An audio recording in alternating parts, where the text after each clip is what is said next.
क्या आप रिफ्लेक्शन के बारे में जानते हैं? क्या कभी आपने सोचा है कि एक नॉर्मल सा दिखने वाला मिरर आपकी तस्वीर को इतने साफ तरीके से आपके सामने कैसे रख देता है?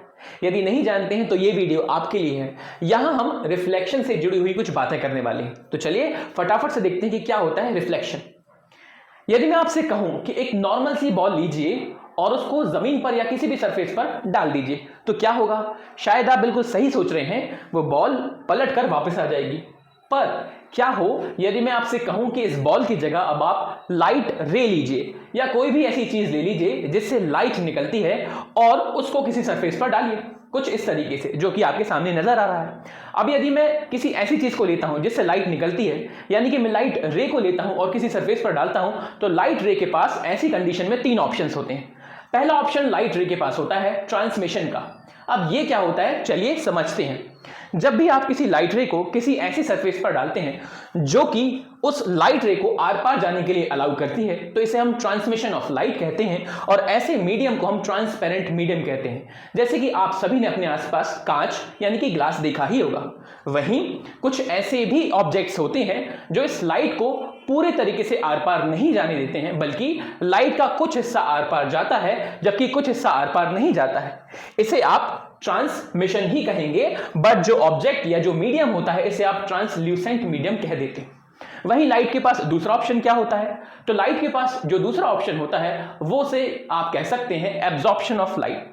कुछ ऐसे मीडियम, कुछ ऐसी सरफेसेस होती हैं जो लाइट को अपने पास आने देती हैं पर उसे कहीं जाने नहीं देती, बल्कि पूरी की पूरी लाइट अपने पास ही रख लेती हैं। इसे हम एब्जॉर्प्शन ऑफ लाइट कहते हैं और इन मीडियम्स को आप ओपेक मीडियम भी कहते हैं, जो कि आपको इधर नजर भी आ रहा है कि कैसे लाइट का सोर्स इस पूरी लाइट को अपने पास रख रहा है। करेक्ट। वहीं लाइट के पास जो तीसरा ऑप्शन होता है इसे हम रिफ्लेक्शन ऑफ लाइट कहते हैं और यही हमारे लिए सबसे इंपॉर्टेंट है।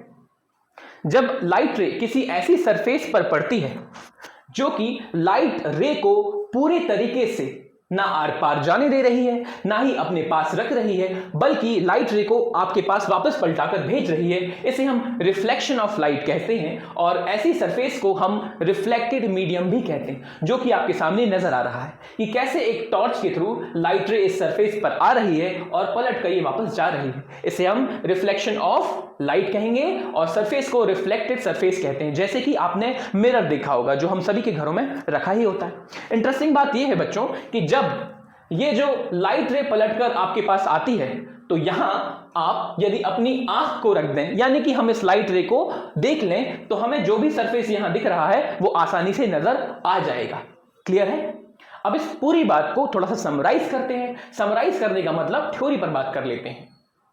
So, reflection of light is the phenomena where light bounces back from source or surface rather than passing through it or being absorbed. Interesting बात क्या है?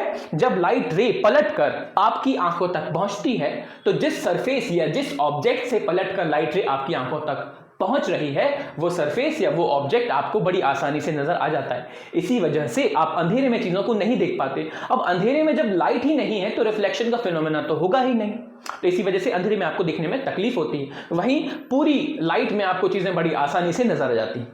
अब इस रिफ्लेक्शन ऑफ लाइट के फिनोमेना को जानने के बाद कुछ बेसिक पॉइंट भी जान लेते हैं कि क्या होती हैं बेसिक कीज।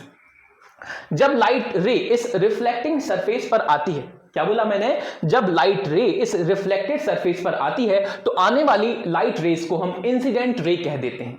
वहीं जब लाइट रे इस सरफेस से टकराकर वापस जाती है तो जाने वाली किरणों को या जाने वाली रेस को हम रिफ्लेक्टेड रे कहते हैं। और यदि मान लीजिए आपने इस रिफ्लेक्टेड सरफेस पर एक नॉर्मल सी लाइन डाल दी जिसका एंगल कितना होना चाहिए? 90 डिग्री या परपेंडिकुलर, तो इसे आप नॉर्मल कहते हैं। हमारी भाषा में से आप नॉर्मल कहेंगे। इंसिडेंट रे आने वाली किरणें या आने वाली रेज, रिफ्लेक्टेड रे जाने वाली किरणें, और नॉर्मल का मतलब एक सिंपल सी परपेंडिकुलर लाइन। करेक्ट? ये फिनोमेना या ये जो की पॉइंट्स होते हैं इनको जानना इस वजह से जरूरी होता है क्योंकि आगे चल के आपको रिफ्लेक्शन के लॉज के बारे में जानना है। अब यदि मैं आपसे सिंपली पूछूं कि ये कौन सी रे है तो आप शायद बोलेंगे हम ये जान चुके हैं, इसे आप इंसिडेंट रे कह सकते हैं। इसे आप क्या कहेंगे? इसे आप नॉर्मल कहेंगे। अब यदि मैं आपसे पूछता हूं ये जो इंसिडेंट रे आपके सामने नजर आ रही है और ये जो आपके सामने नॉर्मल नजर आ रहा है, क्या इनके बीच में कोई एंगल आपको दिख रहा है? बिल्कुल। इनके बीच में जो एंगल आपको नजर आ रहा है इसे आप बोलेंगे इंसिडेंट एंगल, एंगल आई। आई का मतलब इंसिडेंट।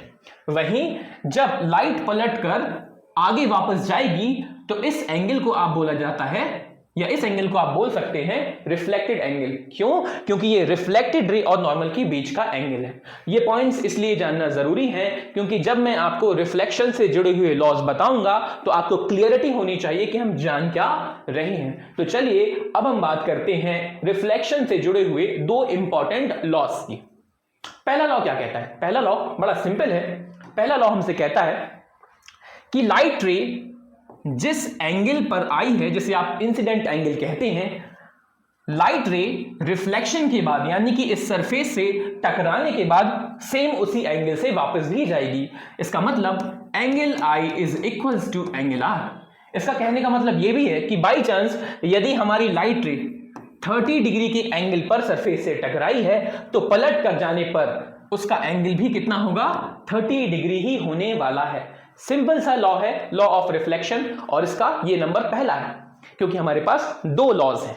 क्लियर? तो पहला लॉ सिंपल सी बात करता है कि जितना एंगल आने का है उतना एंगल जाने का, I is equal to angle R। वहीं जो हमारा दूसरा लॉ है वो ये कहता है कि इंसिडेंट रे, कौन सी रे बच्चों? इंसिडेंट रे, रिफ्लेक्टेड रे और normal. Incident ray, reflected ray और नॉर्मल तीनों ही रेज एक ही पॉइंट और एक ही प्लेन सरफेस पर होती हैं। अगेन सुन लीजिए, इंसिडेंट रे, रिफ्लेक्टेड रे और नॉर्मल तीनों ही एक पॉइंट और एक ही प्लेन सरफेस पर मौजूद होते हैं। ये दोनों ही लॉज रिफ्लेक्शन के लॉज को प्रमाणित भी करते हैं और जानकारी भी देते हैं। यदि आपको इस वीडियो से रिफ्लेक्शन के बारे में थोड़ा बहुत भी जानने को मिला है तो इस वीडियो को लाइक कीजिए, शेयर कीजिए और चैनल को अभी सब्सक्राइब कर लीजिए।